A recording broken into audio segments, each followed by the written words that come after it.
Welcome to the home restaurant. Today we are making wet fry pork, ugali and some sukuma wiki. As you can see, these are my ingredients for today and spices. So I have some black pepper, some cumin, paprika, turmeric, cinnamon, curry powder, oil, mchuzi mix, some salt. I have some ginger, some garlic, some tomatoes and onions. As you can see, these are the spices that I'm using for today, and remember, it's your kitchen, your rules, so use the spices of your choice depending on the taste that you want to achieve for your dish. So that is me adding my spices to my bowl of pork, and later on we are going to let it settle and allow it to absorb the marination that we are trying to make for it. And remember, this is just to add some flavor to your pork. Don't be so boring, isikue flat sana hivyo. For you to enjoy your meal, remember marination is very key. So depending on your spices, that is what is going to determine the taste that you're going to achieve. Boom, then that is what we have so far. And I'm adding some ginger and garlic kidogo. That is going to enhance your taste as well and make your pork a little bit more tender. And then boom, I'm adding some cooking oil. This is what I'm going to use later on to cook the pork. I'm not going to add more cooking oil because remember, pork iko na mafuta yake already, so it doesn't need you to add more or a lot of cooking oil later on when you're cooking. So that is me mixing up the pork to ensure that the marination imeingia kila mahali, and then you cover it up. You set it aside for it to absorb the marination. Give it about 15 to 20 minutes before you start cooking. That is me chopping my tomatoes, or rather my onions. Unazikatakata hivo polepole as you give your pork some time to absorb the marination. That is me chopping the onions now.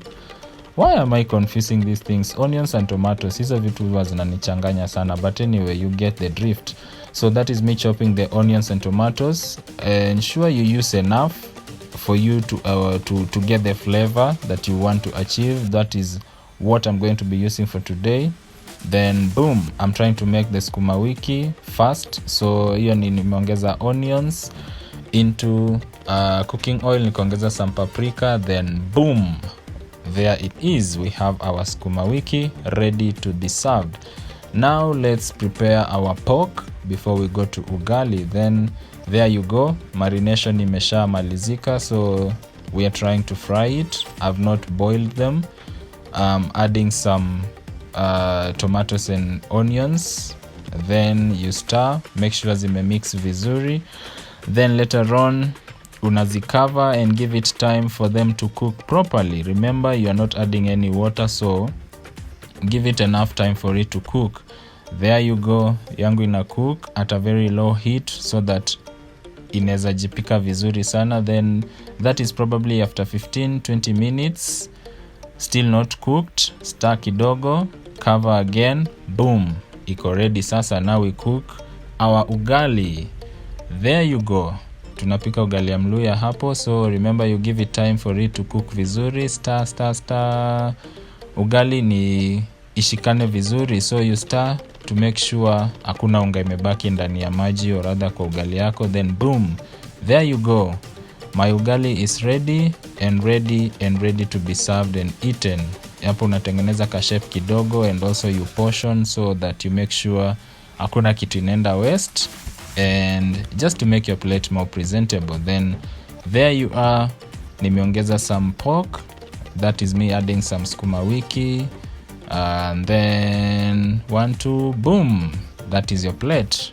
Look at that, very delicious and yummy. So I hope you enjoyed today's episode. Stay tuned for the next one. Bye.